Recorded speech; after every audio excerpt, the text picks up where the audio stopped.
Bwana dada wa Diamond Platnumz Esma ameweza kumnawa bibi Zuchu na kumwambia kwamba mwanamke asiyeweza kuvumilia ndoa yake hafai kabisa kuweza kuwa mke, kwa sababu wanaume wengi huwa wana changamoto nyingi sana, hasa kwenye swala la wanawake, lakini yeye ameshindwa kuweza kuvumilia kila changamoto ambayo alikuwa nayo bwana mkubwa Diamond Platnumz.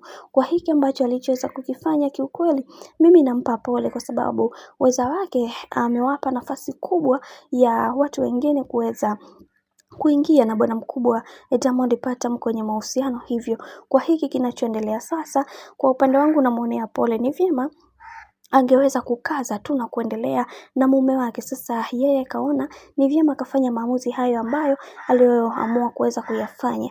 Lakini pia Esma aliweza kuzungumza na kusema kwamba binafsi sisi kama familia hatukutaka kabisa kuweza kuingilia mahusiano yao, kwa sababu tunajua A to Z juu ya hiki ambacho kinachoendelea, na yote ya yote tunamuomba Mwenyezi Mungu aweze kusimama na kila mmoja wao, ili kila mtu aweze kutambua thamani ya kila mmoja, kwa sababu kuna vingi ambavyo vinavyoendelea katikati yao na tumeweza kukaa nao kwa muda mwingi sana kuweza kuwaelekeza, lakini bado ilikuwa ni ngumu kwao. Hivyo kwa sisi hatuna nafasi kwa upande wao. Wao ndio wenye maamuzi ya kuweza kufanya kila kitu kwao ambacho wanaona ni sahihi katika maisha yao, kwa sababu kuna vingi ambavyo vimeweza kutokea na kusambaratisha ndoa yao. Sisi kama familia kuna vitu vingine hatustahili kuweza kusema, lakini kuna changamoto kubwa ambayo ipo katikati yao. Hivyo kwa hiki kinachoendelea sasa, sisi kama familia tunasema hatupo hapa kwa ajili ya kuweza kutetea baadhi ya upumbavu ambao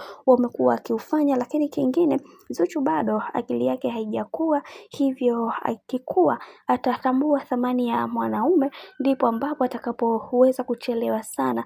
Lakini wengi wao waliweza kumzomea sana huyu binti ambaye ni Esma na kumwambia kwamba hichi unachokiongea haukielewi wala haujui maana yake, kwa sababu kuna mengi ambayo yameweza kutokea katika maisha ya bibie Zuchu, na nyie kama familia mliweza kukaa kimya. Sasa mnataka kutuaminisha nini na kama sio upumbavu?